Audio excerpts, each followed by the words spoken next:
All right, folks, it is 10 a.m. We're going to be getting started here. If you could find your seat at the table. They make Do you we look have the young roster? and hip. In here, yeah. Oh, you Welcome, everyone. I know it seems kind of silly that I'm talking into a microphone when you're all really close and could hear me not amplified. We are going to use the microphones as this is being broadcast.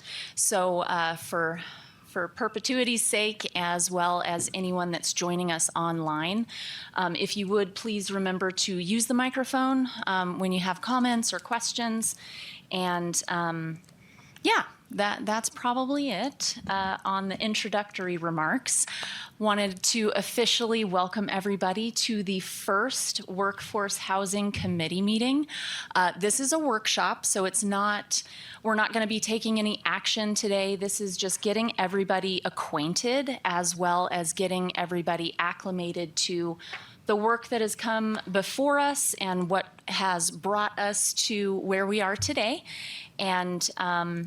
And then we'll have some time later on in the agenda. We'll go through it together here in a moment.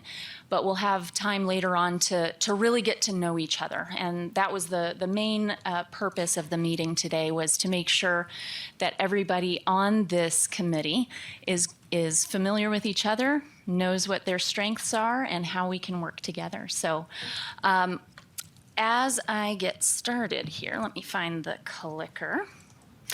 We will just go ahead and jump into the presentation. Oh, I apologize. Because we don't have a chair or vice chair yet, we are going to do a roll call. So as I call your name, if you could speak into the microphone and say here or present or yes, some sort of verbal, that would be great. Mr. Mike Fan. Here. Mr. Randy Goodman. Here. Nicole Kennedy. Here. John Rocha. Here. David Rowe. Here. Mr. Teeters. Here. Mr. Urias. Here. And I think that's it. And then we have our council liaison, Ms. Connie is fine. Oh, okay, Connie. Connie can tell me. Thank you for being here. Here. Perfect. All right, and I am one of your staff liaisons, Chelsea Walton, and our other staff liaison, Amber Frazier with the City Manager's Office. All right.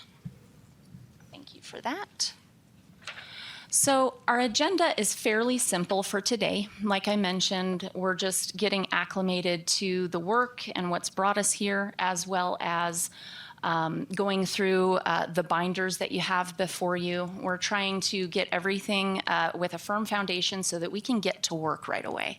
I know everybody has been anticipating the formation of this committee for, well, the better part of 20 years, but really intently for the last 1 year for sure. So we'll talk about different concepts that we've explored in prior sessions with just staff and other just preparatory work that we did to create and form this committee. And then we'll touch on some committee basics in case there are some of you who haven't served on a committee before, how to make a motion, just basic items like that. We'll talk about our next steps, and I wanted to thank you for accepting a kind of back-to-back meeting week. We wanted to meet in May just to get the foundation laid and then really get to work with the first regular meeting next week. And then we'll have time at the end to do some meet and greet.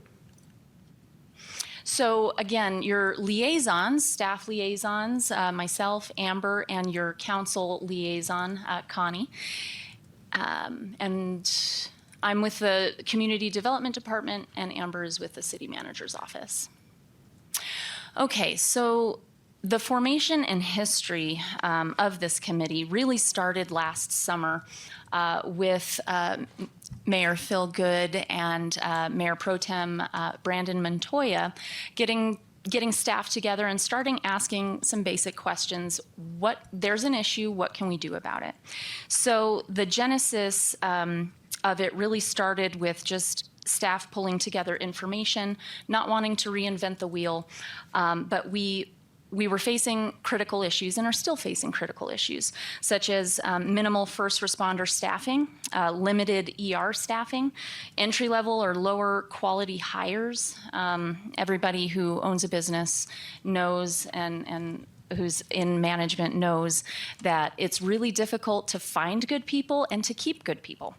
And then the increased employee turnover and other items that really related to workforce in the area.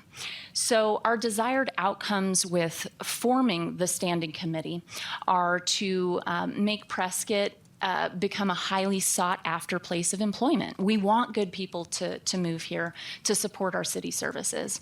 We want adequate staffing. We want to be able to attract those quality employees and keep them. We want to reduce employee turnover and burnout. I know that many of you have watched previously the fire chief and what they're experiencing with how many shifts the firefighters are on, and it can be very stressful and lead to burnout. And we also want to improve the quality of life for our residents.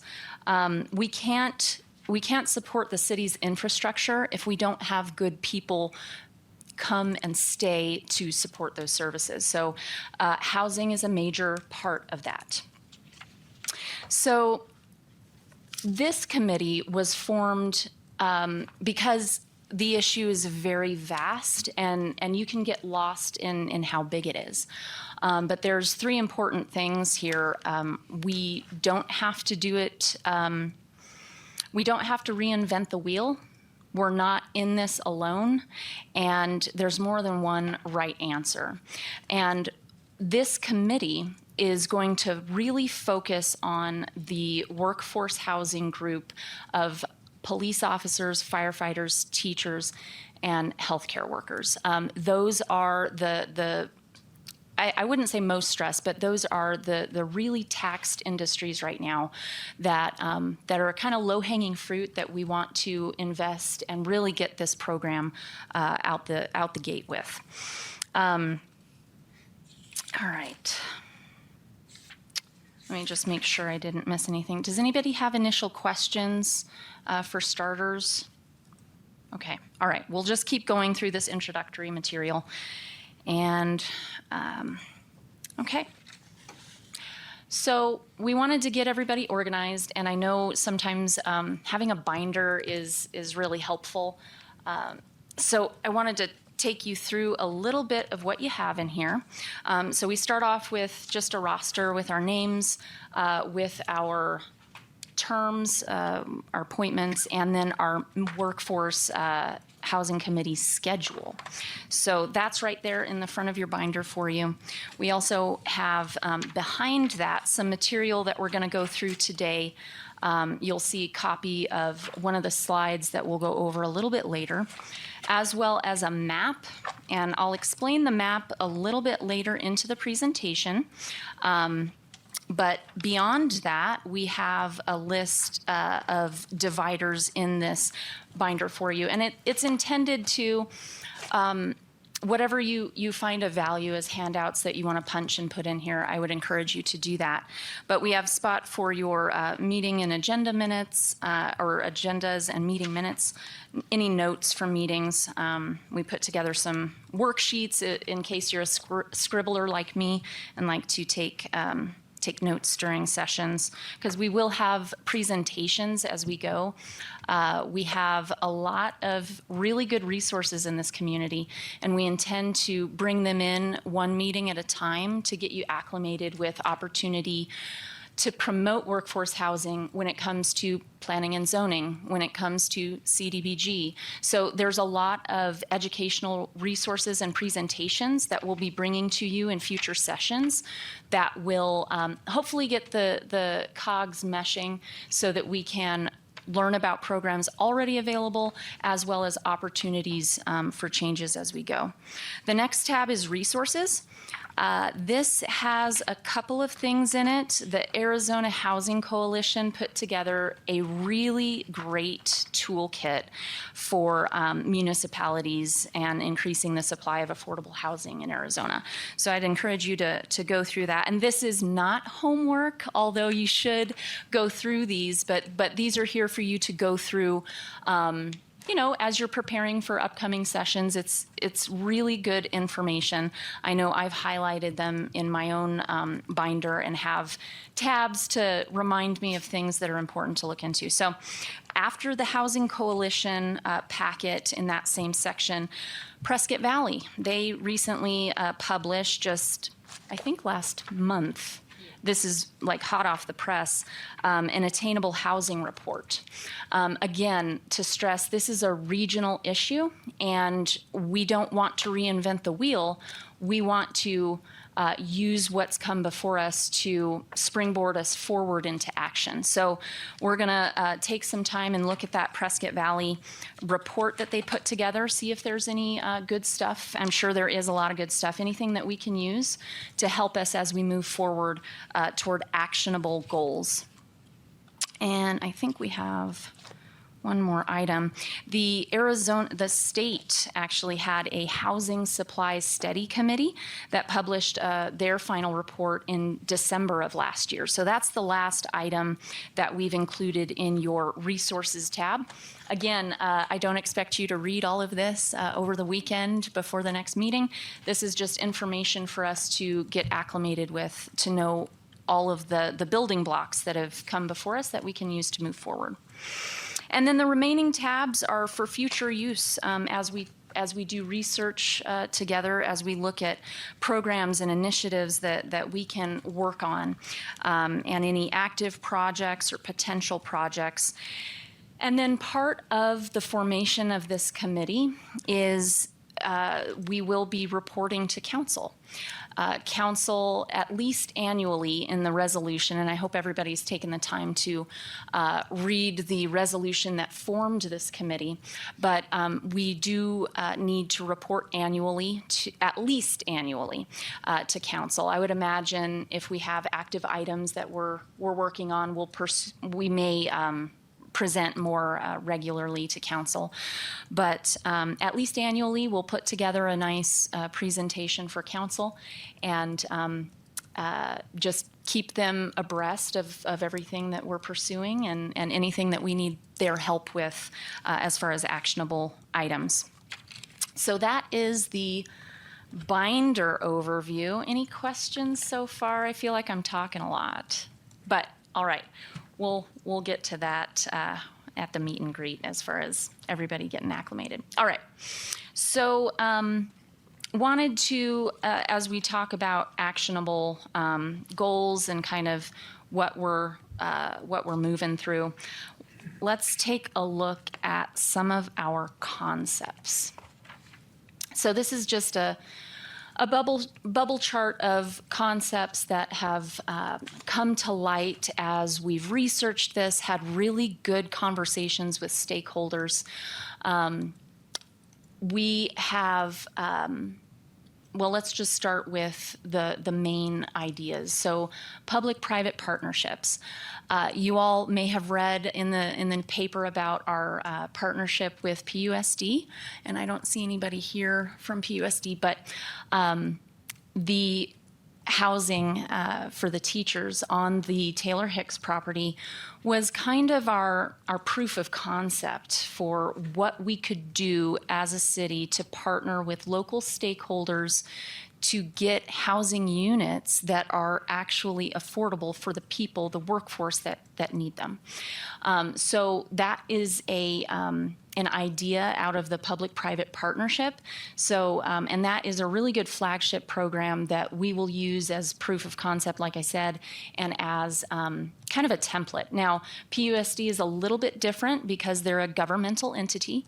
So we were able to use the IGA, which is an intergovernmental agreement, to solidify that working relationship. But it's just an example of our opportunities and what we can do as far as workforce housing. So in addition to other public-private partnerships that we can start thinking about and discussing, private donations and grants, we have a lot of philanthropic individuals in this community that are ready to give back, and we can look at forming all kinds of partnerships with these people, as well as stakeholders. I see representative from Dignity Health here, and they're very interested in what this committee will do, and very much interested in pursuing shared interests and goals.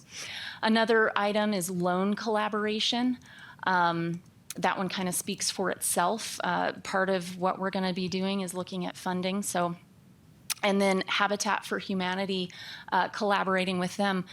One of their, I don't think he serves on the board anymore, but Mr. Don Michaelman serves on other standing committees for the city of Prescott, and has expressed interest in working with the committee as it relates to his work with Habitat for Humanity. And then moving over to the upper right, internal city concepts. So as an organization, we provide the service that of firefighting and the police services. So those two right there are two of our main workforce that we're trying to target with this initiative. And as an organization, we have a lot of opportunity to maybe grasp at some low-hanging fruit inside our organization. So we have that as a separate item that we need to explore because it will allow us to maybe work a little bit faster since we're working in amongst ourselves. We'll bring in our human resources department representatives to speak to us about opportunities that they see on the HR side, and how this committee might work toward improving items in-house. So internal concepts, again, that we're looking at: bed tax allocation, down payment assistance programs for city staff, and acquire and or designate land. We'll go, again, back to the map in a little bit, but the city does have a little bit of land. We're not land rich by any means, but the city does own some smaller parcels, and perhaps there would be opportunity for us to partner with local stakeholders to build some workforce housing of our own. But again, that's something that we can explore as we move forward. So going down lower left on the screen, incentivization to partner really with those developers who are wanting to put in workforce housing. How do we help? Well, utility and infrastructure installation, that is something that went into the recent PUSD Teatrage's workforce housing project. And then zoning flexibility and permit fee exemption. That is something else that we worked into a little bit with PUSD, but also we'll have our planning manager, Mr. George Worley, who's in the room, speak to us at a later date as to what the opportunities are and what the processes are. Everything's a process in government, but that doesn't mean we can't start a process and see it through. And then another just offshoot of concept is a lease to purchase.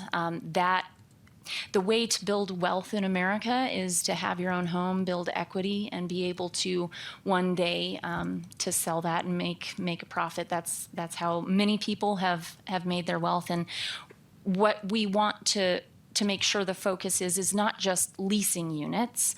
I think it's important that you have stepping stones, and we'll all learn about this together, but having leasing units available immediately is important to get people housed, but then the goal would be to see them own their own home eventually.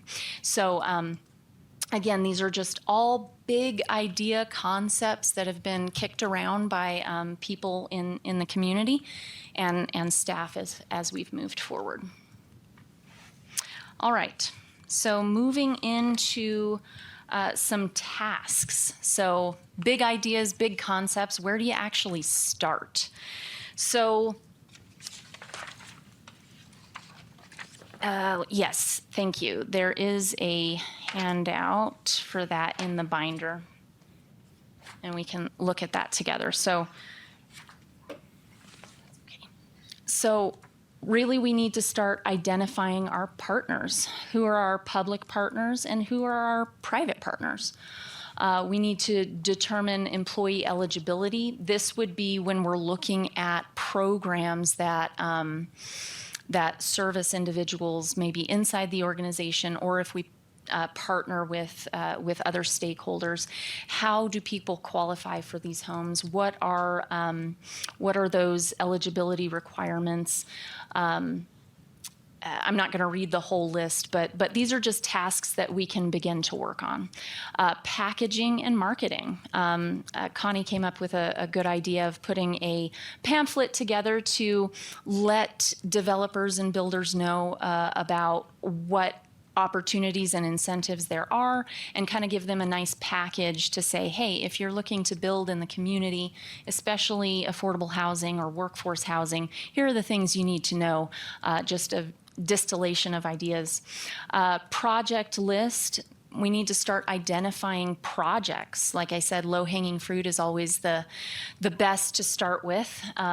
But there are, we need to look at education, educating people, the community, determine interested projects and concepts, and then prioritize those lists. And then, again, identifying stakeholders. Maybe they aren't partners, but they might be stakeholders that would like to participate financially or on another level. So again, these are just big ideas, big concepts that we're trying to pull together to give you a little bit of step in. Yeah. Chelsea, I want to ask you a quick question on that. Going back to the builder's packet that I had mentioned earlier, was if you have somebody that specializes, in this area, workforce housing, sometimes it takes over a year just for them to identify the plot of land, Right. identify the zoning, go through the meetings, get everything together, and then finally, maybe a year and a half later, they can be shovel ready to bring things in. So the idea was to maybe identify a few pieces of property, do a conceptual layout, what's allowed within the confines of the zoning, but kind of make it easier for them to get started and quicker because of that process up front. We have, and tell me your name again, I'm sorry. Dave Rowe. So Dave and I were talking a little bit before the meeting, and he's got a really nice manufactured product. If, again, it might be so much easier for him just to be able to come in and go, oh, we have this parcel here, I can put 12 units on it. It reminds me sort of what they have in the county, a home of your own program where they've already got the blueprints. Everything's been engineered. You just basically put a site plan together and it goes through very, very quickly. It's a massive amount of time savings and money also to be able to do that. So that was the thought process behind identifying a few pieces of maybe city property or contacting a real estate agency that would know some appropriate parcels that are either for sale or could be for sale for this kind of a product, just to speed it up. With the permitting process, it can take a very, very long time getting through the process. So it was just, again, a concept to be able to hurry a project along if we could do a lot of that footwork and have it ready to go for a builder that would step forward with a product like yours. And maybe, maybe this is unbelievably not short-sighted here, but maybe in 60 days we could get that product right on the land. So that was the thought process behind that. Thank you. Thank you. All right. Oh, yeah. Yeah, I have a question pertaining to the packaging and marketing. It kind of leads me to the resources that are allocated to this committee, and the goal.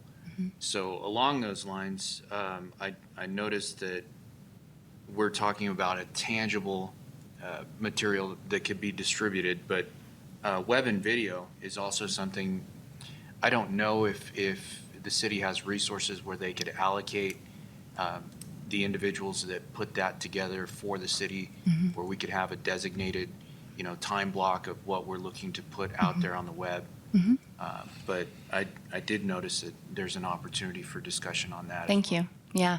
So to answer your question, we do have resources in-house, and what we would look at as a committee is identifying how we want what put together and kind of writing any kind of script or material, and then working with those in-house in-house folks. And Christina Binkley is here from our tourism office, but she is also very adept at creating marketing material. It would be along the same lines. So we would have to ask nicely, but everybody is behind this initiative.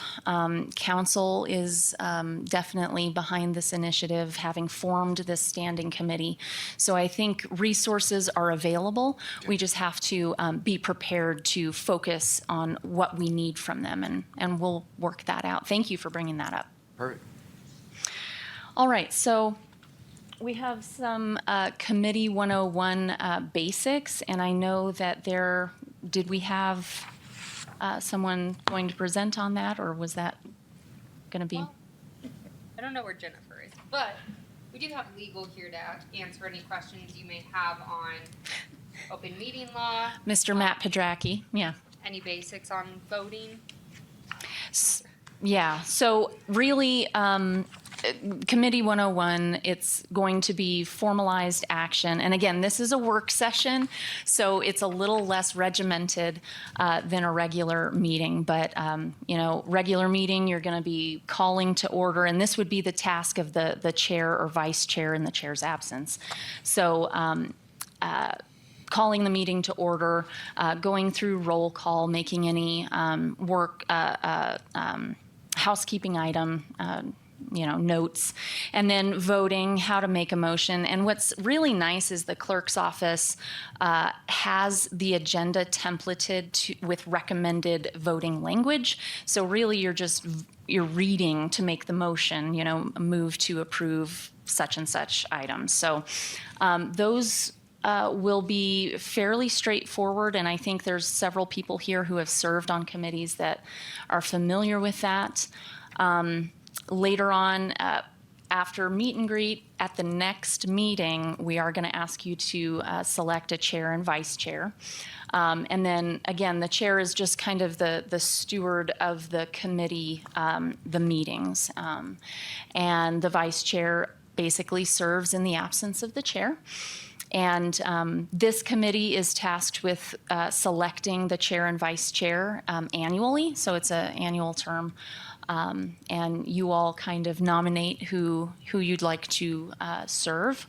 And then let's touch on roles. We have some code of conducts here, if we can pass those out. Ask these around, take the one that has your name. Yeah, they do have your names on them, so do find the, And this too? no, Nope, just the one. Just this? Yeah. Yeah. You, and actually just that. Ah. yeah. Because you were on another board, you already filled up. the rest. So the clerk's office has put together packets for those who are new to serving on the committee or at the City of Prescott. So if you could find the packet that has your name on the code of conduct, we'll ask you to sign those. But really, your role as a workforce housing committee member is to bring ideas to council. So we're going to be working together to come up with program initiatives, identify projects, to figure out what action can be taken and recommended to council. Council is the ultimate deciding body on what we do, but our role is to identify what can be done and to bring to them recommendations that they can then act on and we can move forward with. Your role as it relates to being a committee member is to just be engaged, really engage with the process, bring your gifts and talents to the table. We have a lot of power on this committee. A lot of people have been serving in the community a very long time. You have resources that you could use that can be used for this committee, contacts with other stakeholders, as well as knowledge that when shared in this group, we can use to form some really good programs or initiatives or projects that council can act on and hopefully move forward with getting things out of the ground. So again, we're just research, coming up with ideas, and ultimately distilling those ideas into actionable projects and goals. The code of conduct expectations, please read those and let us know if you have any questions. If you do have any questions on the material in the packet, those were put together by the clerk's office, so you can definitely reach out to them if you have any specific questions. We do have an open meeting law training. I think it was recorded, was it earlier this year? Yeah. So I think we've shared that link with you via email. If you would take a look at that and let us know if you have any questions. How am I doing on time? It's 10:30. Okay. You're doing good. All right. I like to be timely.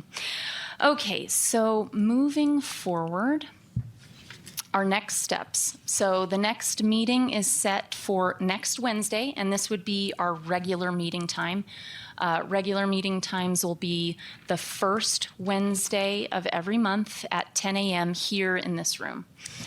Again, at that meeting, we'll ask you to nominate. We'll open the meeting like we did this time. We'll go through roll call, and then one of the first things is we'll ask you to nominate a chair and vice chair, and have them chair the committee from there. Things to think about, educational speakers. We have a lot of ideas to bring forward to you, but we never want you to feel hampered in bringing your ideas forward. If there are educational resources out there that maybe we just haven't seen or brought up to the committee, feel free to reach out and let us know about those. We can look at creating a calendar with educational speakers, like I said, attending typically each session. I'd like to ultimately have the meetings where we receive a presentation, educational input section of the meeting at the start, and then the rest of the meeting, maybe like 30 minutes on the presentation, and then the rest of the meeting talk about application, either from what we just learned or other items that we're working on. Again, that's just an idea as we move forward here, but let us know as we move forward if there's anyone specific that you want to hear from, if there are any private partners or public partners that you've identified or spoken with. And then as far as agenda items, any specific projects that you'd like to discuss as a committee, any projects that you would like to hear more about, or any topic as it relates to workforce housing that you feel should be discussed at this level. And then the next meeting, that's just kind of a recapitulation of the prior box, but that is going to be the flow. Any questions on that? Any concerns? Are we going to have some time allocated in this meeting to discuss the meeting schedule? Let's see. Let me take a look at the agenda real quick. I think it's in the Oh, updates. yeah, it is in the updates. Okay, hold on one second. Maybe no. Yes, we will. Very good. We'll talk about it before we leave. Okay, wonderful. So let's move forward. Just kind of, again, these are overarching views. So this is 30,000 foot level, but tentative timeline, and this is totally up for discussion, but really good goal that I don't know if you think this might be attainable, but first 3 months, so June, July, August, we'll hear from educational presenters. We'll try to nail down a list of 3 achievable projects and determine how those can get accomplished quickly, and then maybe 3 longer-term projects that may not be achievable in the short term, but maybe we can get them done in the next year. And then look at each of those achievable projects and create timelines and start getting to work on those. So that's just kind of a look at what we could do in the next 3 months. And then in the 4 to 6 month range, looking at, working through details on each of these projects that have been identified, start preparing for presentations. Definitely looking for lots of leaders on this committee as it relates to speaking to other committees. The General Plan Committee is very interested in this topic as it relates to a workforce. I think there's a housing element going to be incorporated in the new general plan. So I believe it would be great if there was a volunteer from this committee who would be comfortable later in the year to present to the General Plan Committee on, hey, this is what we're working on, this is what we see in the community. So again, just presentations to other bodies as well as council updates. So we'll be working on that in the 4 to 6 month range. Chelsea, can I Oh, yes. make an addition on that? Sure. I think what would be really helpful for all of us, and I don't know if you have it on another slide, is to right off the bat identify the need, the stakeholders, and some numbers. I think we can't even move forward until we have enough data. So, I see we have the hospital representative out here. They must have some idea of how many units they could use. I mean, it would be the wish list, probably can't all be accomplished, but I think collecting this data right off the bat so we know the goal, where we're going to go, Sure. would be very important. Right. No, and that's fabulous. We don't have that currently, but we can definitely reach out to stakeholders in the community. I believe we have I'm not sure, did we put the presentation from October in the binder? We did not, but it is in the.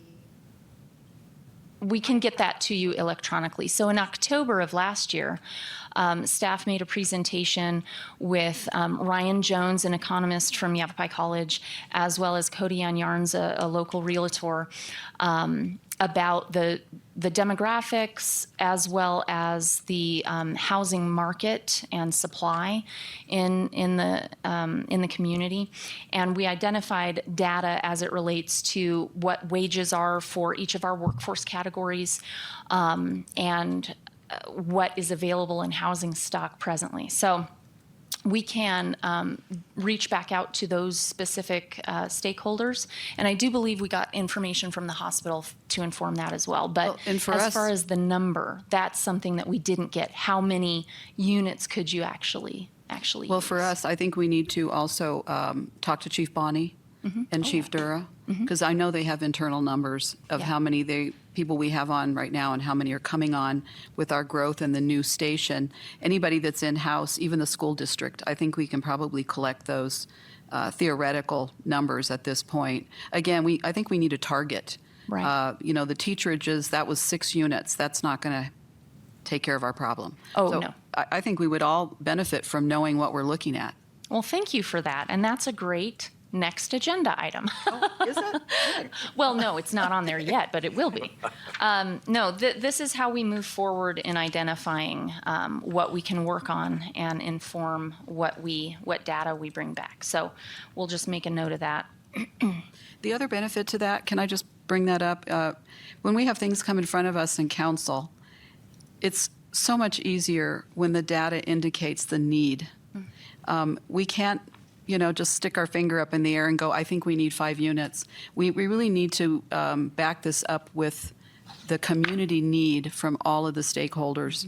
I'd be interested to know, is 100 units going to do it, or is 1,000 going to do it? I mean, we need to have real numbers, and then we can be realistic about what we can do. Like the teacherages, for example. We've got a mix of the teachers, 1 police and 1 fireman. And that is a great start, and it was a great prototype. But again, if we're going in front of council, I think we have to create that need in order to back up what we're asking for. Right. Well, and I think it's irrefutable that the need is there. I think everybody knows that the need is there. And I see this running in tandem in as it relates to, okay, what projects are achievable? Because they're going to be smaller. And you're right, 6 units is not going to hack it. But if we can do, 6 units here, 8 units there, 8 units there, we can build up to the ultimate goal of what we need. It is absolutely necessary to identify the ultimate goal, but I think we can do the research and continue along the path of identifying, like you mentioned, the parcels of land that we do have that can take smaller, maybe smaller units, smaller number of units. So I think that's a good goal, and we can hopefully pull together some data. I don't know if I'll be able to do it in a week, but we can definitely put that on the list as something we need to identify and put it in a future report for council. You know, that could actually very well turn into our goal. That could be the goal for this group, and it won't happen overnight. If the numbers come back where I suspect they will come back to, it's going to be a lot of work, and identifying the different parcels that can take this, and with George's help, identify the parcels that would be suitable for this kind of a thing and locations. Right. So I think that could very easily be our goal if we can establish the actual hard numbers. Right. And they may fluctuate, but getting the data, like you said, getting the data and then identifying how we can start chipping away at it. There may be an opportunity with a larger developer sometime in the future, but for right now, we got to work with what we have. And unfortunately, the resolution of this issue, we're not going to be able to solve this issue on our own. And it's not going to come in one neat package of, here's a master plan community that's all affordable and there's 2,000 homes. I doubt we'll get there. It's going to be a small project here, a small project there, maybe a larger project over here. But no, I like that. We'll get together some data and put that on our check-in list. You know, as by we the move way, forward. just on that topic again, through my involvement in the community and talking about this subject, you can even follow it on Nextdoor. People don't want something like they have in New York called the projects. Oh. So when we talk about smaller, spread out communities, that is more suitable to our community rather than one large 1,000-unit project type ugly looking building. Nobody wants that. Right. So I think that, again, if we can come up with our goal, we can figure this out. It's going to take a while, but it's going to be very helpful to have all that data. Right. All right. Thank you. Okay. Okay. So just finishing off the 4 to 6 month kind of timeline. Also looking to create a strategic plan for the committee that we, look at and help keep us on track as far as where we're going and the goals that we need to take steps on. And then something else for the next meeting or maybe a meeting after that is looking at kind of a mission statement. Again, something to keep us focused on what our goal is. This is something that Amber and I put together just as a draft for your consideration. But we would like a mission to be incorporated in the update to council, the first update to council. So Workforce Housing Committee's mission is to work towards creating housing options and opportunities for the workforce of Prescott to attract quality employees and reduce employee turnover and burnout and lead to increased levels of service and improved quality of life for our residents and workforce. Obviously, it's a draft, but we've just taken everything that we know has been important and discussed before. So just something for your consideration to think about and identify as we move forward. Again, not looking for a decision today or not even necessarily tomorrow, but as we put together a report for council, we'll probably incorporate a mission statement in there. All right, that is enough from me.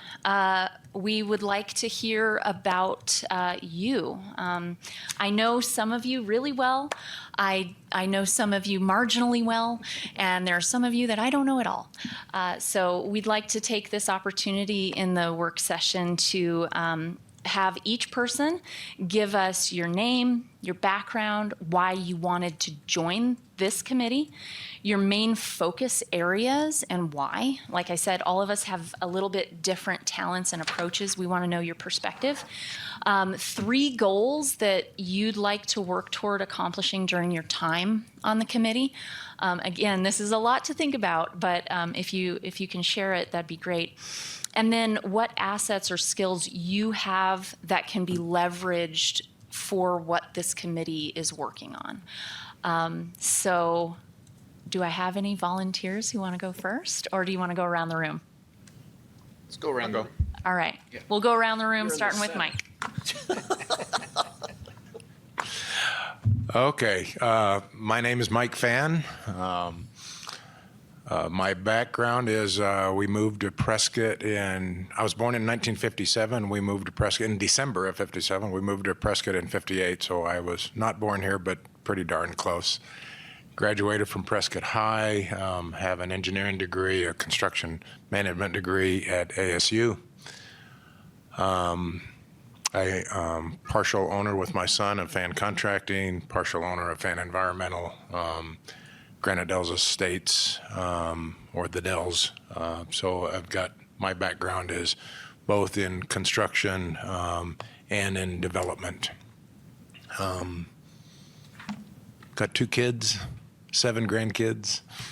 I think that's it on my background, unless there's questions that you guys, because this is a good opportunity for us to get to know each other. So before I get off my background, questions? All right. Working overtime. Yeah, my kids are working overtime. That's right. Why I wanted to join the committee, probably the same as all of you. I see a real problem in our community, and it has gotten worse over the last few years, and it's just going to continue to get worse. I feel we have a moral obligation to the workforce of this community, not only for the needs. So I agree 100%. Our first and foremost is the needs, and that is police, fire, healthcare, teacher housing. But there's also a moral obligation on the service industry in this community. We have a large retired community, and so there's a ton of retail workers, servers, bartenders, all those people that have families, and there's just an obligation so those people don't have to drive a half hour, 45 minutes out of every day, every morning, every evening away from their families. So, sorry, I get emotional really quick and easy. So I want to address that need. I agree with Connie 100%. The very first thing is, I think we all know that's why we're here. We all see a problem. We all know there's a demand out there, but we don't know what size that demand is. So the very first thing is trying to understand how big the challenge is, because it is a huge challenge. And then we can start identifying how to address that challenge. But we've got to identify it first. My focus would be to try to effectuate the change. I'm not here to work towards it. I'm here to accomplish it. I think we've got a big task ahead of us, but I think it can be done. It's going to take help with the city of Prescott, but it's also going to take a large contingency of the private side. Neither one can do it on their own, I don't believe, or at least it would be very challenging. So it does have to be a public-private partnership.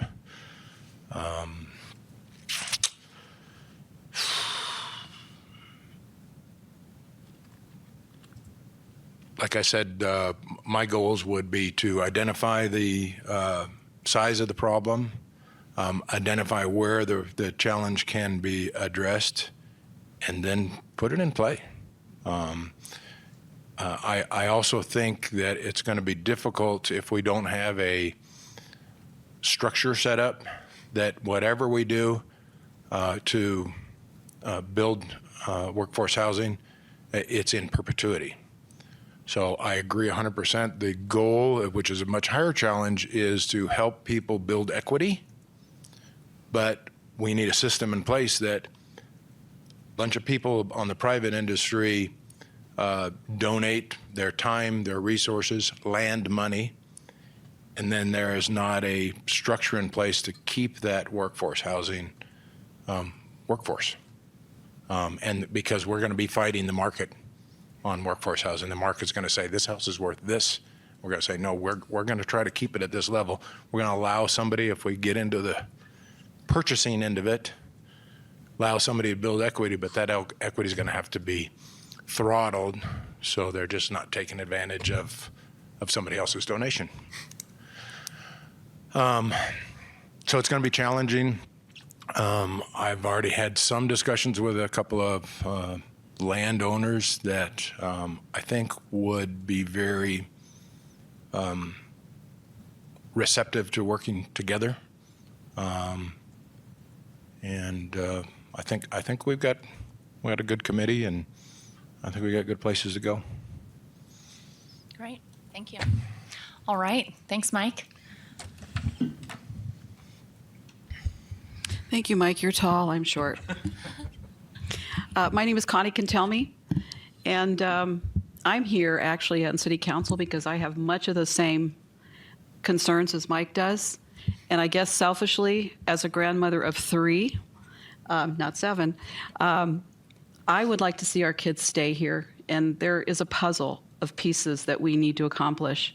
And just as Mike said, we're in a very interesting time here in Prescott because we have been discovered and our market controls all of it. I think there's going to have to come a time in this committee that we discuss rentals as opposed to owning, because I think the only way we can control this because of the market, just like Mike says.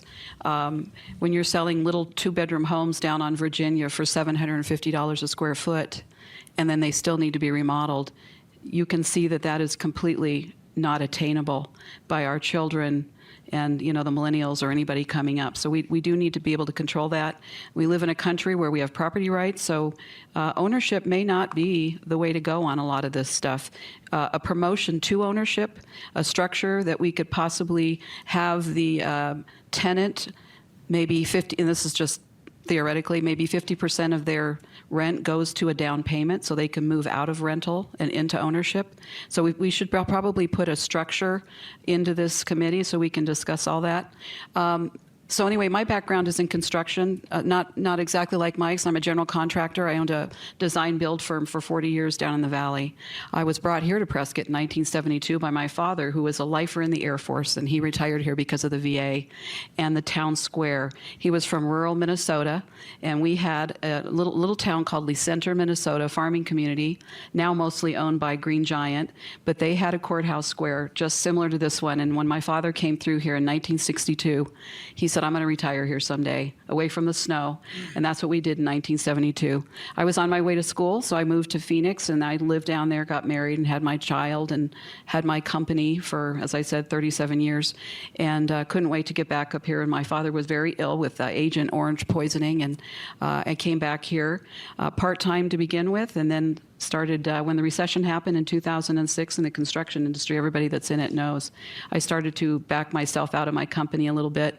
I was also old at the time. So, but what I did when the recession hit and I sort of backed away, I started coming down here and buying a lot of those little historic bungalows. And to date, I've done 14 restorations and 13 in the downtown historic area. So I'm very vested in this.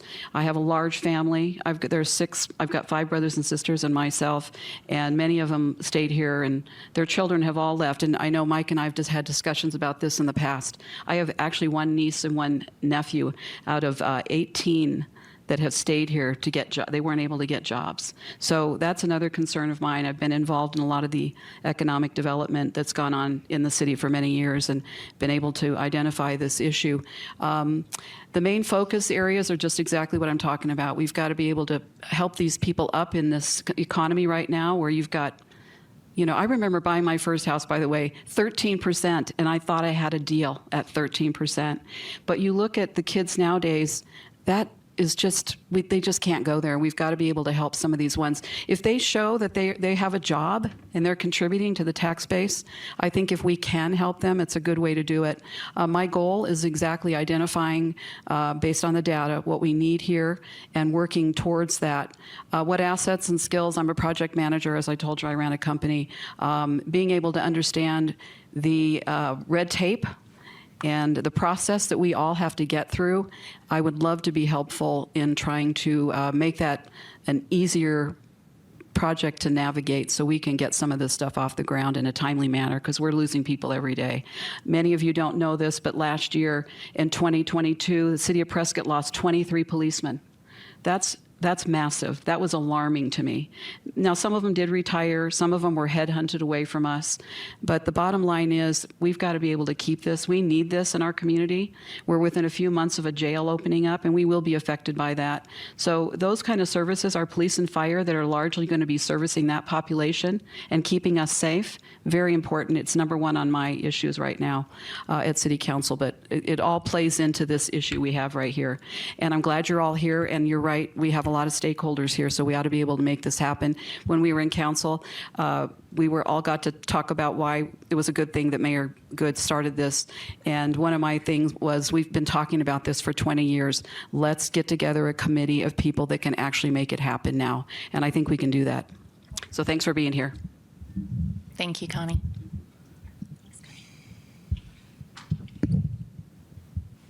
Hi, everyone. My name is Nicole Kennedy, and my background, I'm a second-generation Arizona native. We have a 9-year-old little boy, and we're new foster family licensed. So in a nutshell, I'm very just passionate about the community. And because I guess because I care, I just want to see the health and vibrancy really continue and for Prescott to be what it deserves to be. So I'll try not to cry, but I do have that tendency to, like Mike. So professionally, I have a background in banking and mortgage, and then that led later to insurance broker. And then completely changed over to the nonprofit sector about 12 years ago.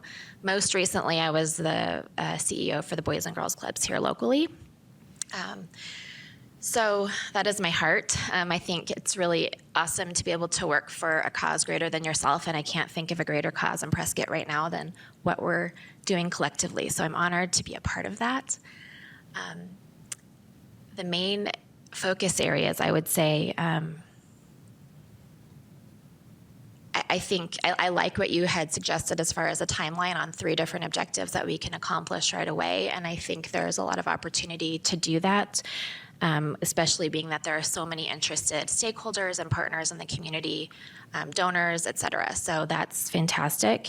A couple of ideas, I think. One question I would have is about when you're talking about data, and I don't recall hearing that in the presentation that you guys did last September, but speaking about mortgage, and maybe Arnold could help with this with his colleagues, I'm curious how many people are just not qualifying because of maybe they could afford it, but they don't have a down payment. Like, what are really the different factors of not qualifying for mortgage so that we can better understand as we're looking toward those long-term options for people, not just renting. But also knowing that renting is something that, especially the younger generation, is leaning more towards. Not everybody wants to be a homeowner, and that might surprise some people, but for a myriad of reasons, they might want more flexibility. They just don't have that dream. And I think that's okay to make sure that we're looking at a variety of options as we move forward. So assets and skills that I have, certainly leadership, working with boards, working with stakeholders. We managed a pretty extensive capital project with the great partnership of CDBG grants and other donors for the clubs most recently, and we finished a huge phase of the Prescott Valley Club. So that was a great learning experience for me and a great joy to be able to be a part of that. So I'm looking forward to getting to knowing all of you better and working towards solutions. Thank you, Nicole. Hi, everybody. My name's John Rocha. My background is originally born in California. I'm sure you've never heard that before. Went out to Texas, San Antonio area, finished up high school there. I came to Prescott 2007 and went to Embry-Riddle. So I'm one of those Riddle guys that just never found a way to leave, which is ironic because we go there to learn how to fly. But 2007 went to Embry-Riddle, got my private pilot's license. 2008, everything crashed. Nobody was hiring. I looked in the area. I loved it here. I loved the outdoors. I loved the people. So I just made a way to stay here. I actually had worked as a firefighter full-time with Chino Valley Fire District back in the heyday, 12, 13 years ago. Did that 3.5 years, and so I can very much relate with that, essential worker type of mentality of having our teachers or healthcare firefighters. I was working 3 jobs, I think, at the time, hospital, going from hospital to the fire station, putting on the gear, doing the work there. So that's very dear, close to my heart. I know the struggles and the frustrations there and that, in the fire service specifically. So I'm carrying that burden and that conviction, if you will, into this committee as well to really look out for the folks who take care of us every day. And then we it didn't work out at the fire service financially. Chino wasn't in the greatest place. They were trying to do the Hail Mary throw of merging with Central Yavapai. And so Chief Freitag sat us down and said, look, you guys are the young guys here. We're going to try to make this work with another fire department. If it doesn't work, you're not going to have a job. So at that time, my wife and I didn't feel comfortable having that sort of lingering over our heads of not having a job if I showed up to the fire station one day. So I came into real estate. I am a principal owner right now of Prescott Realty, now for, 7-8 years. Prescott Realty, local little boutique real estate brokerage, been around since 91. Started out in the Williamson Valley area, kind of came back into downtown and grew a little bit here in the last couple of years. And I'm also the owner of Southwest Homes, which is a factory-built, we're a factory-built retailer and developer. And really, I fell into the factory-built sector because of this need that you would see in the community, especially on the real estate side. You see supply, you see demand, you see price fluctuations, you see things just skyrocketing, people getting left behind. And there was a big draw to looking into the factory-built industry.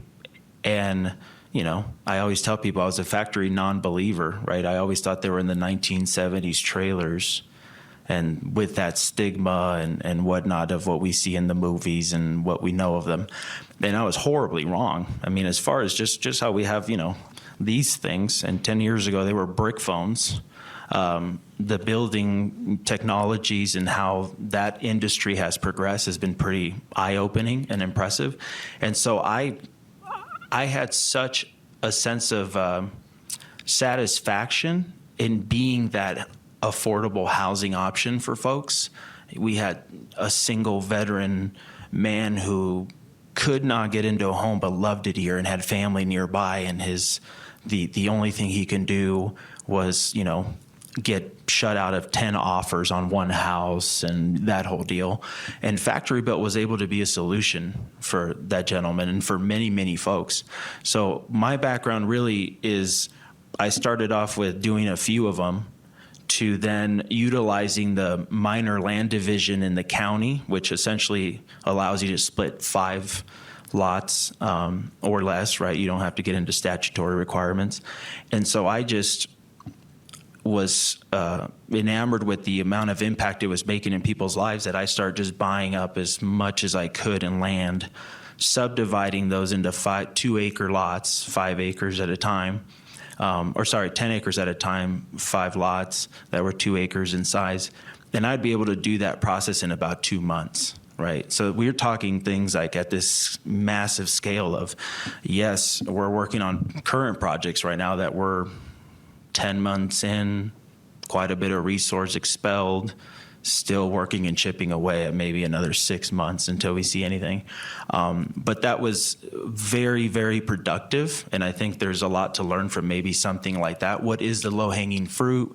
What systems are in place that we can kind of navigate that would let us get housing quickly? Because I think our minds tend to go to the big, let's make huge impact, big pieces of land and all that. It takes time. So, and I'm not against working on those projects. I think we have to start them. But I think that I learned a lot in that season in bringing housing, getting lots split in 2 months, getting houses built in 2 months. I mean, getting a house, literally offering housing within 5 to 6 months was pretty jaw-dropping, I think, and a lot to learn from there.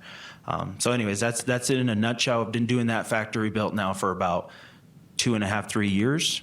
And so that's been going very well. And I'm not sure I have the bias of it because I know it works. I've seen it work. I know what the cost difference is between a site built, factory built. I know how nice they can come. But I'm not going to force that into this committee. I do want to see, and I can relate wholeheartedly with Mike too. I just feel like it's a human obligation to have. We have such a special place here. There's a lot to love about this place. I've been married now 12 years, and I have 6 children. That is 6, by the way, just so you know, because I'll get asked later, are you 6? Are you sure? Yeah, no, I'm sure I have 6 kids.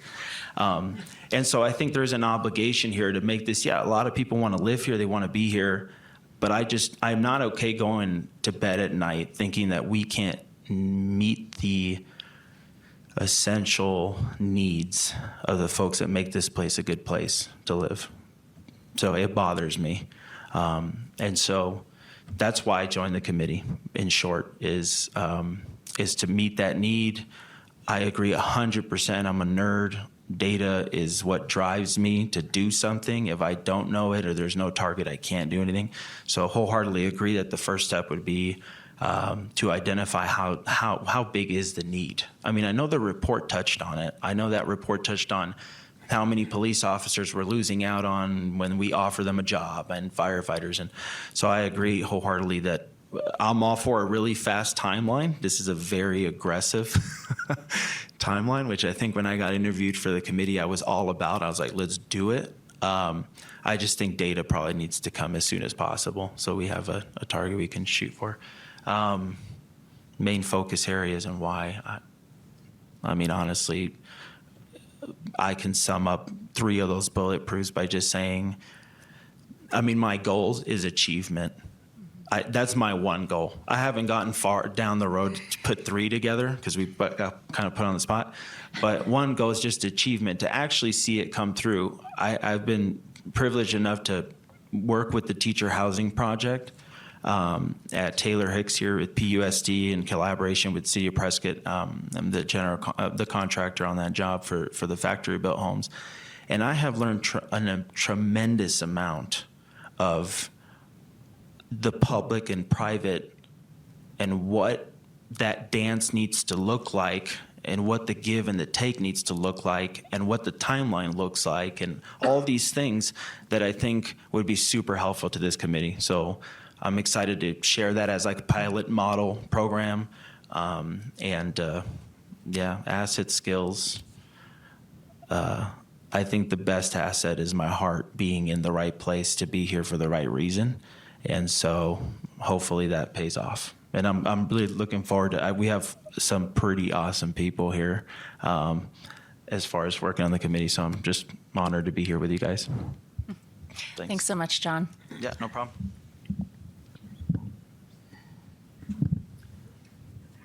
So I'm Arnold Urias, and I'm nothing short of humbled to be with this collection of talent. I mean, you folks are an amazing group.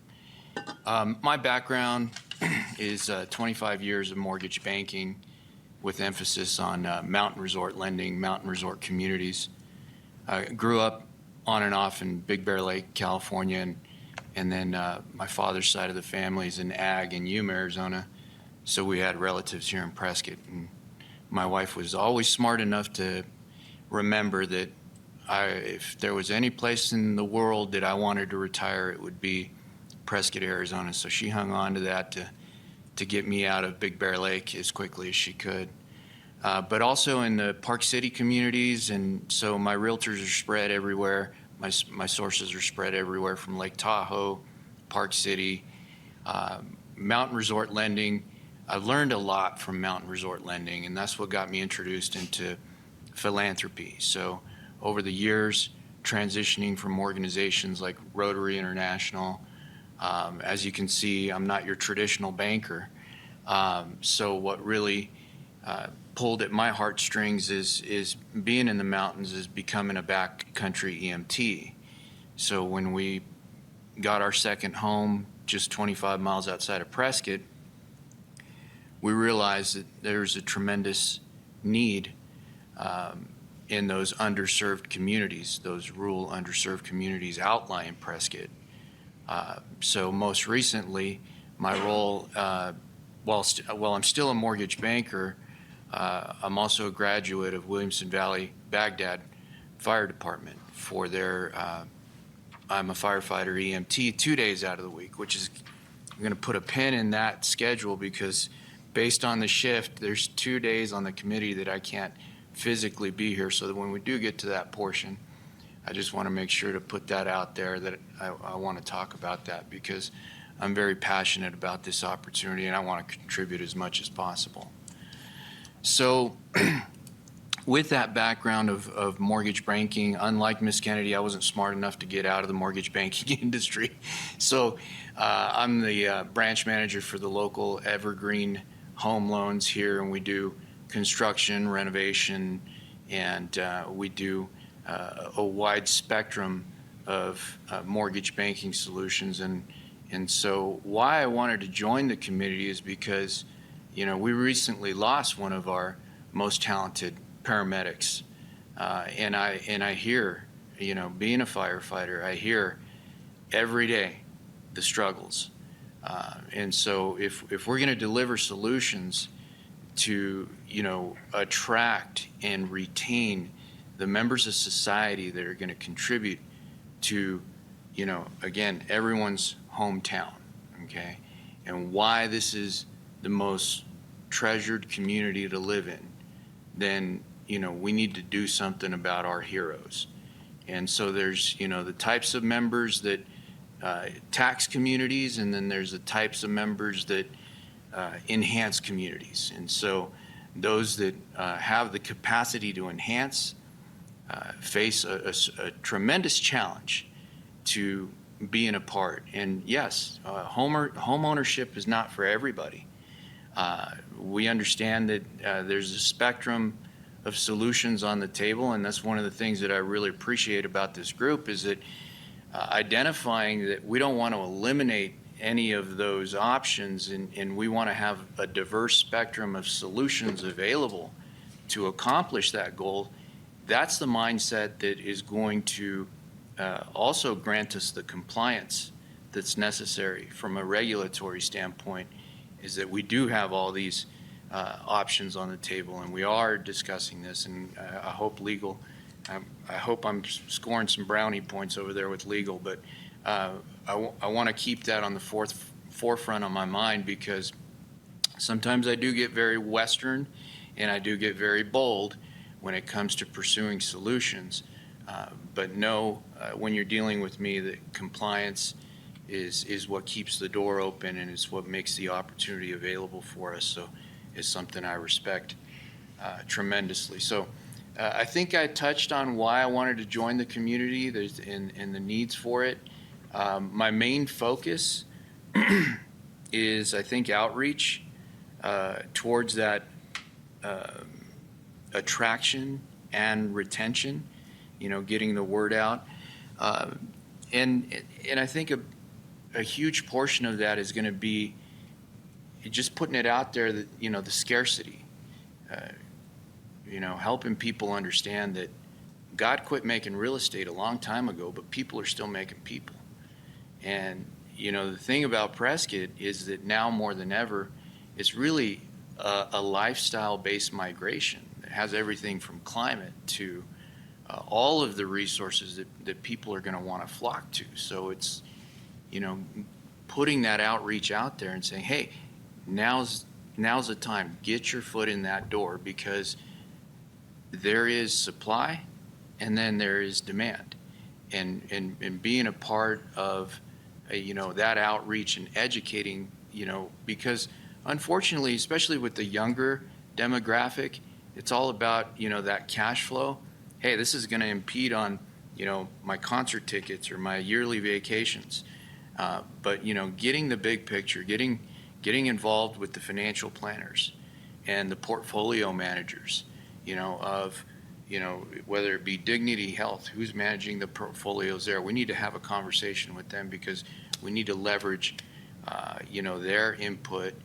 Same thing with the fire departments. Who's managing those portfolios? What can we do to come up with a life insurance policy that builds equity into it? And again, we have a spectrum of solutions that we're providing, not to overwhelm anybody, but to give people those options. And I think that, my background, I think I have a lot to contribute towards that. So the 3 goals is I want to make a significant contribution. I think one of the ways I feel compelled to do that is help obtain that data that we seek. I also agree that data, if we don't have the data to work towards, then, we could be working hard, we could be making a lot of progress, but the question is are we making the progress in the right direction? And then identify, feasible solutions, in addition to, new plots of lands. Well, what about tear downs that could be renovated? What about revitalization of certain neighborhoods? We have neighborhoods that are, maybe there's too much drugs, maybe there's too much crime, maybe if there's a sheriff's squad parked there, maybe if there's, a athletic firefighter, coming home from work, all these things will start contributing towards saying Prescott is a community where we attract and we retain the best. And we don't tolerate, those individuals that are going to tax our community, because that's not where we're going. And I think that would be another big goal, is to weed out what's taxing and to welcome what's contributing. And the third is just to leverage the opportunity to expand it. Again, along the lines of obtaining that data, I could simultaneously find out, who are the portfolio managers for the different entities, and expanding our mission statement and our goal, and getting them to collaborate and put the shoulder to the wheel with us. The assets and the skills that I have to bring are kind of self-explanatory. I mean, as a firefighter EMT, I know their struggles. It's near and dear to my heart. As a mortgage banker for 25 years, I know the ins and outs and qualifications, and how to enhance those qualifications. From a personal perspective and a moral compass, I've been married for 23 years. Like Mr. Roca over here, I have to keep count of my kids, because although I have 4 boys, sometimes it feels like 6 or 8. Thank goodness they're all grown, independent, and so my wife and I kind of feel like single every now and then. But yeah, we're 25 miles outside of Prescott. We have also 501c3 nonprofit horse rescue, in addition to doing what we do. And she also works for the county of Yavapai. So getting her insight, and also hearing, how it's not just the city of Prescott. It's also the county of Yavapai that feels these struggles, that has a need. And so that's why I'm humbled to be here, and that's why I'm privileged to be here. And I really thank you for the opportunity. Wonderful. Thank you, Arnold. Does this one work better? It's better. All right, I'll use this one then. Hello, my name is David Rowe. I run the 2 manufactured home dealerships up in Chino Valley, Clayton Homes and Oakwood Homes, which are Berkshire Hathaway company. And I've been in the manufactured home business 35 years. all my life, pretty much, as far as my working career. And I've seen a lot. To John's point a few minutes ago, they're not trailers anymore. They've come a long ways.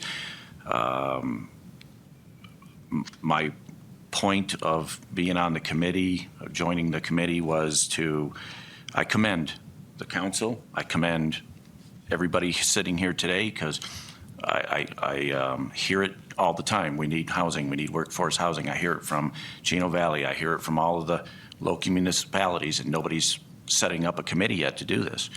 So I joined it for that, along with, I have a beautiful wife, been married 30 years, and she's hung with me throughout all of these trying times with the housing going up and down and all that stuff in the business. Seen a lot. Got 3 wonderful kids. One of them does not work for me. The other 2 do, 2 boys. Hang on a minute, I'm getting confused now. 1 girl, 2 girls, 1 boy. The boy works for me, the girl works for me. The middle daughter was smart and decided she wanted to become a teacher. And where's she going to be a teacher? Lincoln Elementary over here. And she's gone 1 year, and she's still living with us because she can't afford housing. So a great example of what we're living with day to day. So that was the main reason I joined the committee, was there's a definite need. Back to my background, as far as 35 years in this, I've transported them, I've set them, and now we sell them and do it all. And to John's point a minute ago, we are in a unique situation where we can get a house out there and on property and set up within 4 to 5 months. And our biggest delay is working with the municipalities, the county, the permitting. So that's where we'd want to, once we find something and put something together, we're going to want to work with the town officials. How can we help with our timeframes and eliminate some of these delays and all of that? So we live it every day. My main focus or goals were obviously zoning. I was talking with Connie at the beginning. Zoning is kind of ruled out a lot of what our housing projects can do. Education's another goal. Perception and education are kind of the same thing. I was telling Connie a story of, went up in front of the Board of Supervisors about 5-6 years ago, trying to get 1 lot that was spot zoned site built only, and it was in between other manufactured housing. And the poor woman owned a lot. She went through a divorce. She was just going to pay cash for the house and just wanted to set this up for her, for herself, and didn't realize that the lot was spot zoned. So we went, the county at the time advised us, well, just file for a rezone and it'll go through because you got manufactured housing on both sides, and went in front of the council. And they shot it down because their belief was we couldn't get financing for our homes. They were trailers. And this was just 4, 5, 6 years ago. So we've definitely got to educate and make sure people understand that. And it sounds like I'm self-serving for manufactured housing. That's it. To John's point, if we've got to do apartment buildings, we can do apartment buildings. We've just got to evaluate every source and every possible entity that can help us with this. So that's why I'm here for that. The assets, I will welcome anybody that can give me an educational course on how to say no, and I'll go to that, because I chair Office of Manufactured Housing, which reports to the governor's office for anything in the state of Arizona that goes with it, manufactured housing. Our board is hearing this daily. Phoenix right now, 400,000 homes short for what they need today. 400,000 homes short. I chair Manufactured Housing Industry of Arizona. We have over 150 members, from lenders to contractors to dealers, retailers, and we're hearing it daily. We need help to set the homes. We need help to, transport the homes. And there's the workforce is depleting daily, and so we're up against how we're going to fix that. So I'm hoping that I can bring some of that. Our board for the Office of Manufactured Housing this year alone, we were supposed to raise our fees for permits, and we shot it down just because we've got to keep our costs down. So I'm hoping that I can bring some of that and let that help with, she was mentioning the IGA. We regulate IGAs for manufactured housing with the local municipalities, so I can definitely bring help with that. So I'm just excited to be part of this. Thank you for letting me be a part of it. And again, I commend the committee for starting this because everybody's screaming for it, but nobody's stepping up to do it. So thank you. Thank you, David. It looks like I'm next. I'll try to make it brief because everybody's going to fall asleep. My name is Randy Goodman. I was on the fire department for 30 years as a captain. During my time on the department, back in those days, all of us worked construction on the side. So in 1982, I became a licensed commercial contractor and had all the boys working for me. And we built workforce housing. We didn't know what it was called, but we built each other's homes because we couldn't afford to live in the city in which we worked. And I saw it work firsthand. So I'm kind of jumping ahead a little bit, but I saw it. I know it works. It was pretty cool. And that's kind of one of the reasons I'm here today.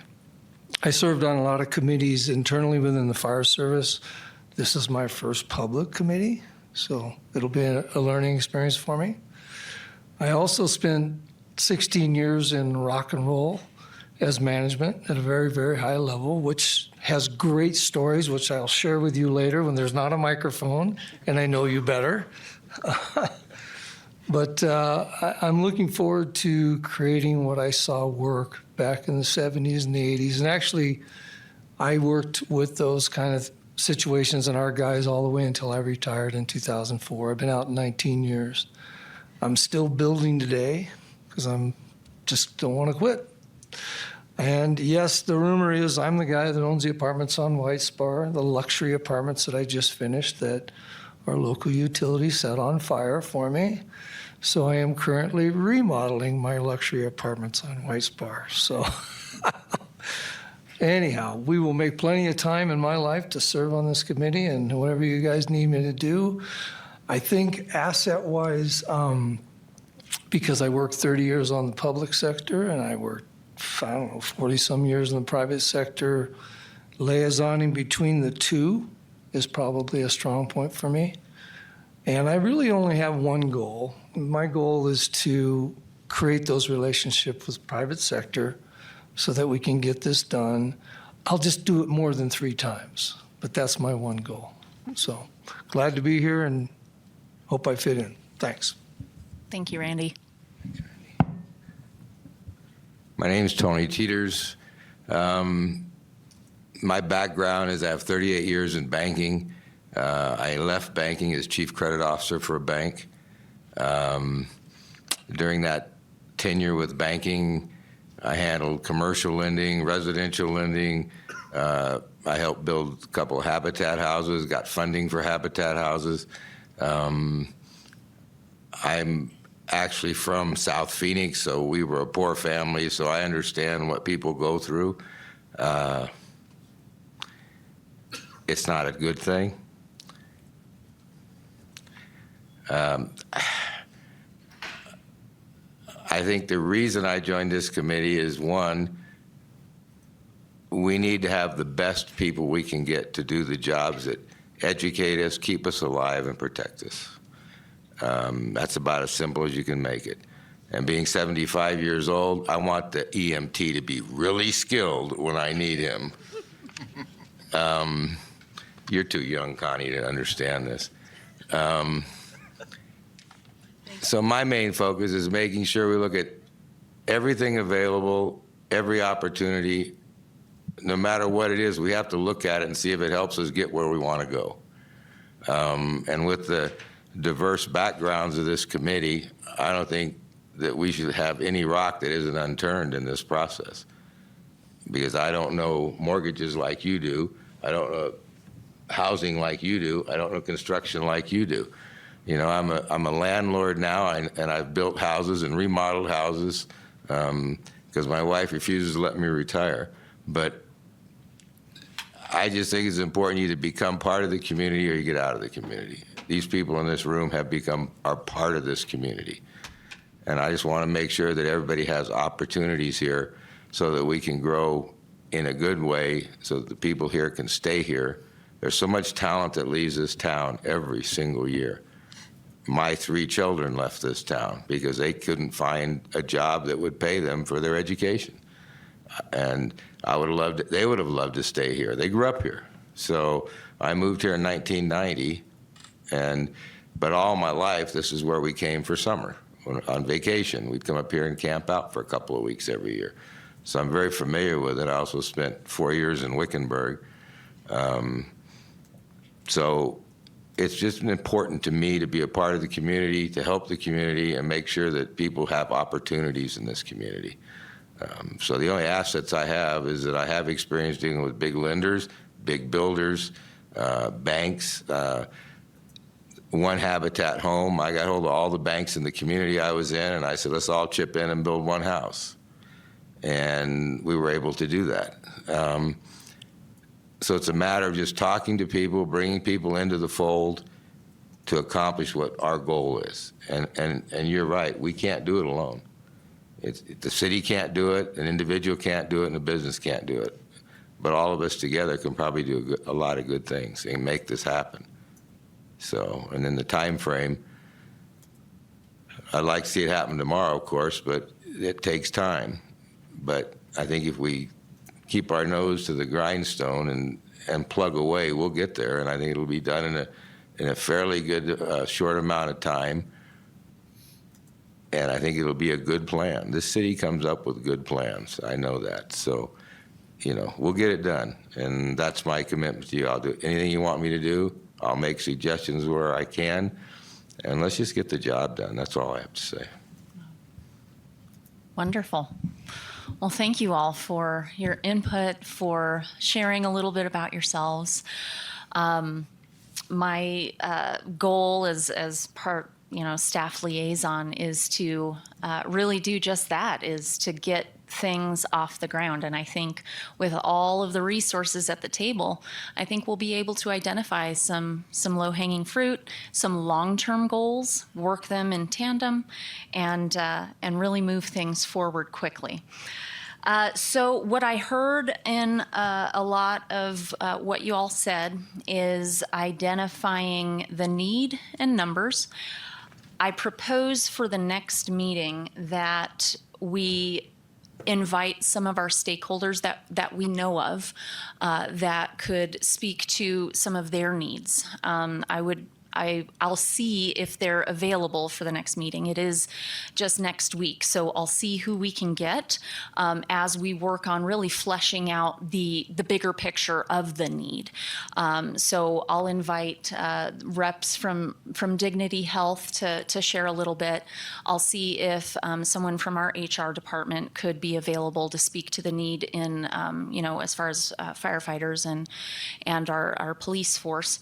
I know Chief Dura was planning to attend, I think today, maybe next week. So I'll ask him if he would be available to speak, as well as Chief Bonney from those specific departments.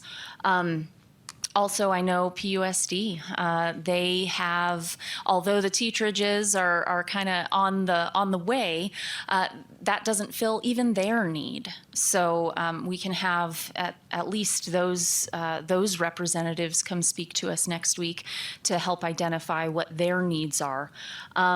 The other thing that I heard Nicole say is identifying, I think it was Nicole said this, but identifying factors that are keeping people from qualifying.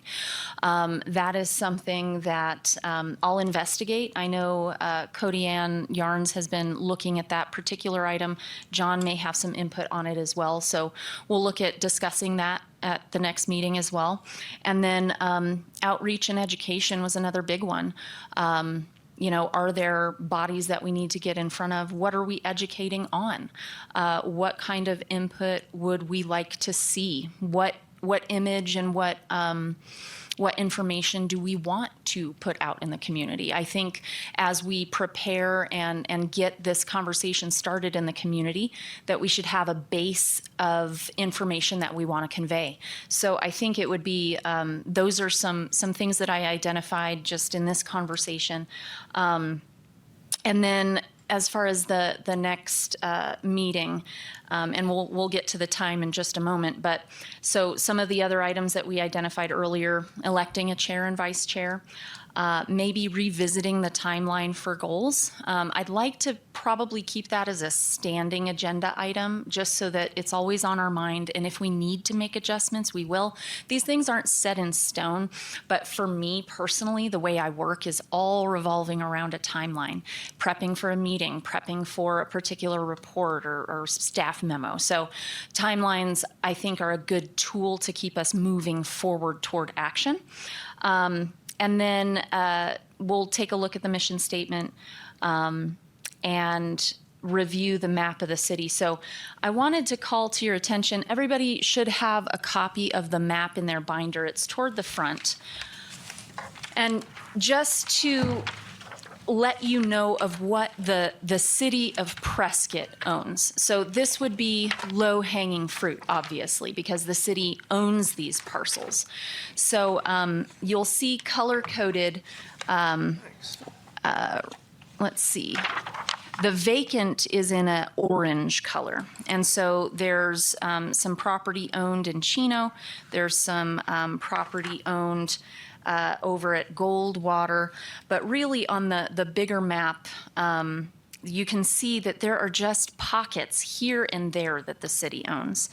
And some of them, like I mentioned, are not available for building, but we're going to take a little bit of a closer look at this and see if there are parcels that we can identify.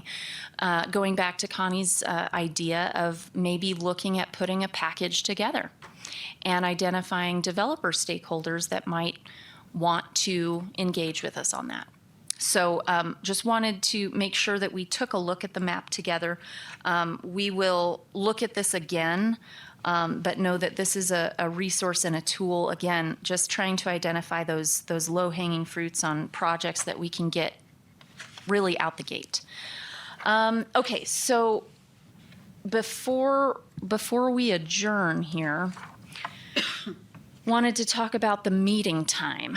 Now, Arnold, you mentioned that the standing meeting time. So a couple of things that we coordinate around is the availability of this room, the availability of our IT and audiovisual staff for the for putting us on the live stream. So we identified the first Wednesday of each month. I think we sent out time in the morning, but also in the evening. Or I'm sorry, not the evening, but in the afternoon. There were availabilities during those two time blocks. And then on Thursday mornings, the first Thursday of each month. So, so why don't you share exactly, so is Wednesday just totally out for you, or what does that look like? So I appreciate that. 2 points. Number one, you're not off the hook for introductions, so we'll come back to that. Number two, fortunately, there are only 2 conflicts with my shift. So I'm on 2 days and I'm off 4 days with the fire service. So the 2 conflicts that I see on calendar are June 7th and September 6th.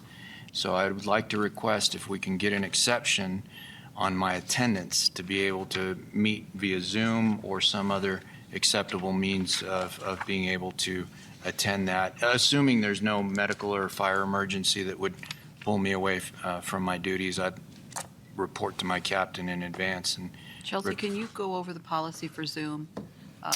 Because, you know, without abusing it, we've had some issues in the past. And we Right. did have, I don't know if those policies will follow through to this committee in terms of Zoom. So I think we should probably look into that and let everybody know, because Right. I know that there will be times, that's a perfect example, that somebody may have to do a Zoom call, so long as it's not abused. I'll have to check with the clerk's office to Okay. get what the regulations are. I know that it's definitely something that we're moving away from as being available. But because of on duty, we'll see if there's any kind of leniency there. But you did mention June 7th and September 6th as the only two conflicts that you would have? Those are the only two. Okay. And so, moving forward into next year, I'll no longer be the rookie firefighter.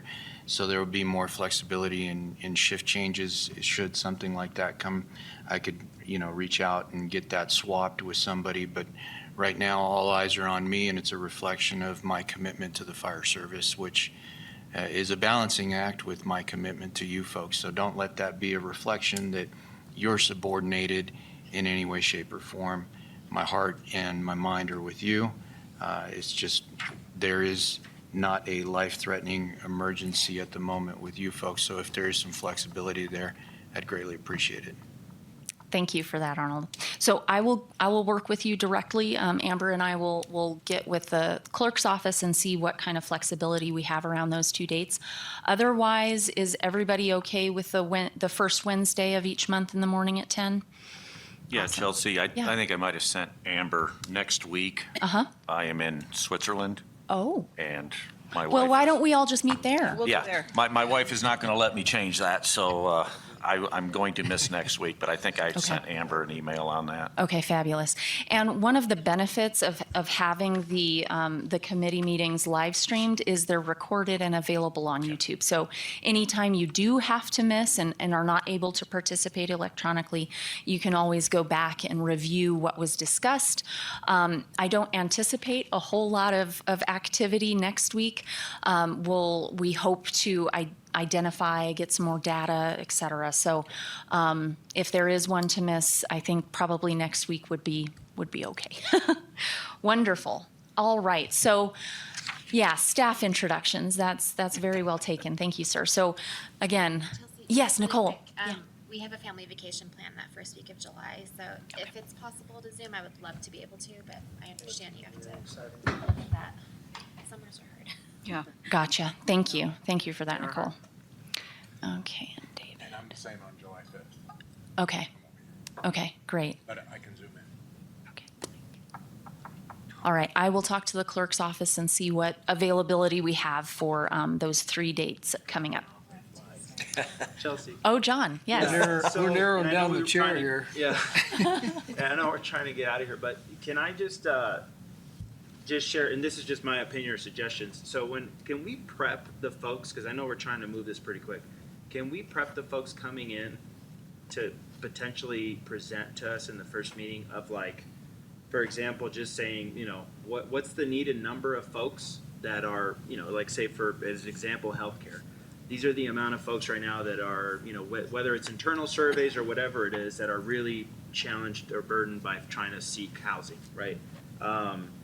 Demographics, I don't know if this oversteps into legal stuff or not. It would be very well, I think, received by this committee to understand those folks. What do they look like? What are, like, if salaries, like I know that presentation in October, there was, like, from the city's perspective, here's kind of the base salary, here's kind of what we're working with, to give us as a committee some sort of way to reverse engineer what mortgages will look like, how these folks would be affected. So not necessarily just here's the number, but if we can kind of dive a little deeper into what makes up that number of folks that are in need would help a ton.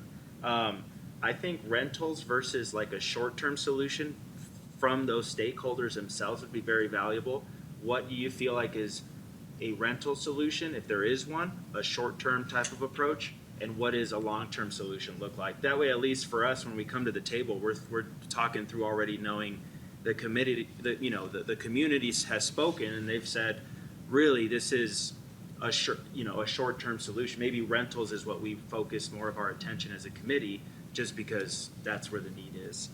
So I think rental versus ownership would be helpful. And I've heard a lot from other municipalities and the county on like the possibility of an employer-employee housing program. So obviously in the market, we have such a huge challenge with what the value of a home is on the based on the market, that there's no way to insulate or protect the housing to remain affordable. So there's been discussions about throwing around, what does it look like for, say, a healthcare organization to offer an employer-employee type of housing program that could preserve that housing. Now, granted, there's other stakeholders and partners and whatever that looks like for the builders and the landowners and all that. But to be able to hand off or collaborate in a project where someone like a healthcare organization could then assume this housing and say, now it becomes a dignity housing program that, you know, offers our employees the ability to have short-term or long-term. Very similar to kind of PUST, right? In a way, they're coming in, stepping into the landlord business that they really didn't want to, but it offers them that a lot of flexibility to be able to control what that looks like, what the rates are going to be like, what outside of getting into a hairy legal mess of how to do that on the private sector side, which I think is nearly impossible. So anyways, I just had those, like if we can kind of instill those, and again, those are just my opinions. I'm not forcing that in. I just think that would help us get down a little farther in those presentations to have some more concrete detail of where we can focus our attention maybe. Chelsea, can I make some comments Yeah. on that? One of the things I was going to jump in here too and just throw this out at the group about adding to our goal is the potential, and I'm just going to throw this out there. My son's also a firefighter in Phoenix, and I know he's been on 18 years now, almost 19, but I know when he first started out, they're young, and just because they're young, they're learning. And one of the things I've done with several of his young men in the fire station, including themselves, is through the years I've advised them on different financial approaches to attaining houses, about saving, self-directed IRAs, savings accounts, and different ways to get mortgages. And I'm wondering if at the culmination of all of these ideas that we have, if we do not discuss the structure of these deals, because they do need help. And if we lay it out for them in a way like, again, throwing out maybe 50% of their rent is set aside for an account that goes towards and can only be used towards a down payment on a home. So, and again, if we don't sell them, and this does have to be a multi-tiered approach. I really do believe we need to, stair step it like a good, better, best program. The good would be the rental. The next would be a partial ownership or maybe a full ownership. And then the next tier would be helping up get into another price point as they start a family. So if we can lay out the groundwork, they can either tell us to go pound sand, or it may be helpful to the ones that really, want to achieve some wealth later on in their life. And I've found with my own son, as I started to talk about this with him as a young child, as a self-employed person, I had to think about those things going off into the future to where I am today to retire. That planning needs to start when they're young, and they need to be familiar and not afraid of those words called investment. And I'm wondering if we don't help them with that goal too, because the worst case scenario is to get them into a home and within 6 months they've lost it because they've defaulted on their payments. So I think the structure is very important as we start to go through. And since we have all these people that are in real estate and mortgage and understand that part of it, we might be able to offer a structure in the beginning that's either binding or not binding in terms of the renting. Now, owning is a different ballgame, but I think it would be helpful to, seize the moment. Sorry. Oh, I'm sorry. Okay. Just a reminder, speak directly into the microphone. Oh, I'm sorry.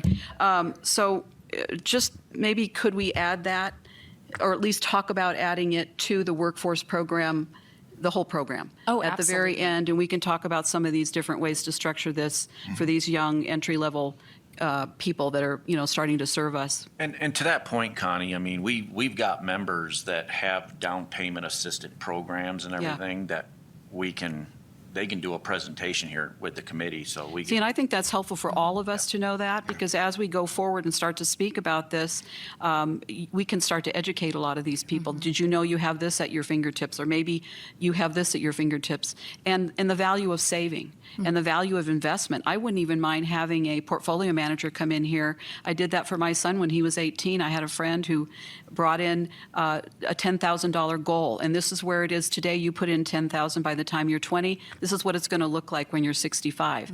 And that alone was a great incentive for saving, and the power of saving. So Yeah. we can maybe do that That's as they start into fabulous. home ownership. Absolutely. And that is something that when we're talking about the city organization, it's much easier to effectuate a program inside of one organization to see if it'll work because we have a lot more of the resources that we need immediately. And part of what was previously discussed, and I know we're running short on time, so I'll make this fast, but what was previously discussed is eligibility for these programs comes with an educational program associated with it. Good. You know, whether that's budgeting, finance, how to, you know, the one thing we don't want to see happen is to put someone in a rental unit with subsidized rent that keeps them at that level and not able to move forward. So education for the eligible employees is definitely a pivotal point that we need to stress. Well, and you know, along with this is the success is predicated on their discipline. And if we catch them young and we teach them the principles, just that repetitiveness of the discipline of every single month, setting this money aside, and then navigating through life's pitfalls. Maybe they have a baby or two unplanned. I mean, I just think it would be helpful. We're going to set this all up for them. I would hate to see them get into it and fail. So at least maybe work on the basic principles of home ownership and, you know, where you go from there and break it down based on their income. You know, we know what firemen start at. We know what policemen start at. What can they afford? And you know, there's no surprises going forward. And I think that this amount of people here with this amount of knowledge, we should be able to put that down on paper and Yep. and give it to them and teach them a little bit. Very good. Thank you. Yeah, Nicole? Sorry, I'll be quick. Just adding on to what John said, I think as you're defining the need, it might be helpful to understand, at least for me, you hear all these stories. Sorry. We need to capture it. You know, you hear all these stories about what is going on for, you know, different people's walks, you know, different people that are in the workforce. Are they commuting an hour to work? Are they technically homeless because they're couch surfing? I think it might be helpful to understand that as we're collecting this data to really break that down as to what we're helping them with. Also, just to give you some grace, because I know collecting data can be really difficult. The data is important, the timeliness is important, but I don't know if Dignity has at their fingertips all of these numbers. Yeah, I guarantee you I'm not going to be able to get all of this data for next week. And maybe it'll take me a little bit longer beyond that. But it's good to have the conversation, and it's good to start gathering the information and at least let the stakeholders know, hey, this is the information that we're looking for. I know our HR department here at the city has a lot of information already. So what I'm going to do for next time is reach out this week and see what information they do have that they'd be willing to present to us. And we'll just springboard it from there and keep growing the data and accumulating the information. Chelsea, all of this data can be gotten by their business plans. If you have, like the hospital has a business plan, they have a 5-year forecast, a 10-year forecast, a 15. How many employees are they going to need to fulfill that business plan? Oh, sure. So if they, and I'm sure the hospital, do they have that?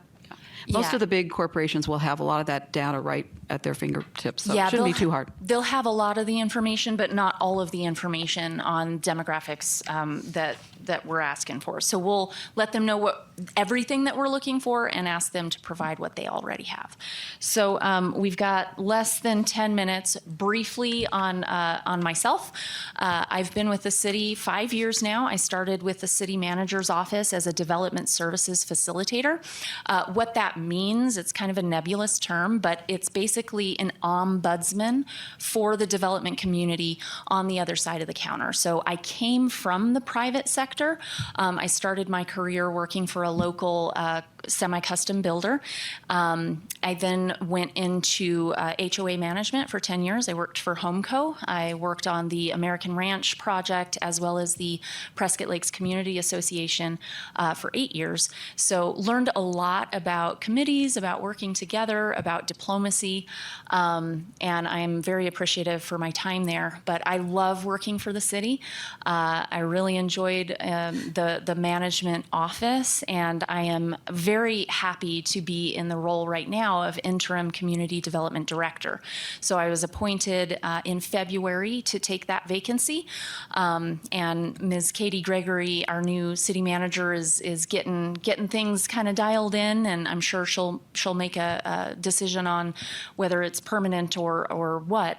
But until such time and beyond that, I'll be serving with Amber, who will give her introduction here in a moment. I'm happy to serve at the pleasure of this committee as well as the city council. So yeah, I'm passionate about workforce housing. I grew up in a middle income family.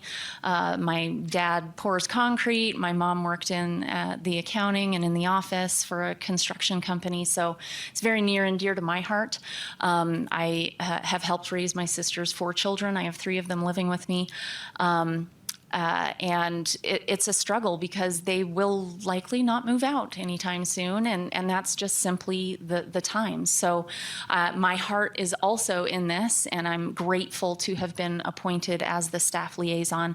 And I look forward to contributing to this committee and working with all of you. So I'll ask Amber to come on down here and Okay, all right, yeah. Thanks. all right. If I can't take minutes on my own background, then we're doomed. I'm Amber. I've been with the city 11 years, but only about a year and a half with the city manager's office. I'm the executive assistant and special projects coordinator. Sorry, I'm shorter. I'm born and raised in Prescott. My dad was a firefighter with Prescott Fire for 27 years. I'm raising my 2 kids here. We're one of those people that we love to work in the city, but we live out in Dewey. So workforce housing is something that's been a huge community issue. And so, yeah, look forward to working with you all on that. And I will, for the most part, be quietly taking minutes. How many kids do you have, Amber? I have 2. I have a 3-year-old and a 9-year-old. Both boys, redheads. It's been fun. Is that Irish? Yeah. So. Awesome. Well, thank you all for taking the time today for this work session. Hope it was valuable. Oh, yes, sir. Comments before you adjourn.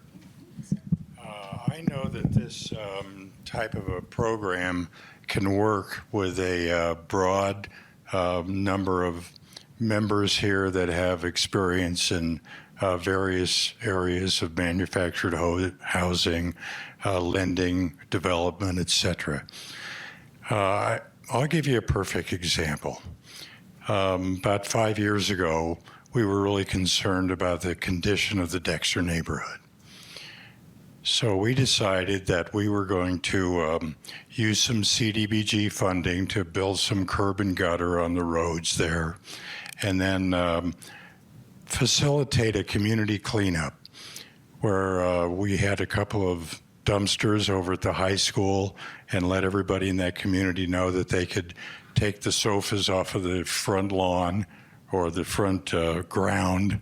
I don't think there are too many lawns over there. And just be able to bring them over there at no cost, kind of clean up the neighborhood a little bit, and then use our code enforcement people to come in and start enforcing the code for the weeds and the debris and things like that. So that worked pretty well, and guess what? We saw developers come in to build small apartment complexes. We had about a 12 or 14 unit come in on the west side of Hillside. We now have about another, I think, 8 or 12 unit facility that's being built right there at Hillside and Miller Valley across from Fry's. We had about another 12 or 14 unit that went into behind True Value Hardware on Valley Street. We've got another one that's going on, being developed over on Sunset on the street behind it. So I think, and these are not high-end apartments. You know, they don't have hot tubs and pools and things like that. So consequently, they're a little lower priced, but they're apartments that are available at a lower cost. And it's no doubt that we have a supply and demand situation here, huge demand, very limited supply, but the market's starting to respond. We have over 1,000 different apartment developments in various parts of the city that are in various stages of construction and completion. So the market's responding, but we still know that we have this essential personnel issue with police, fire, nurses, teachers, etc., that has to be addressed.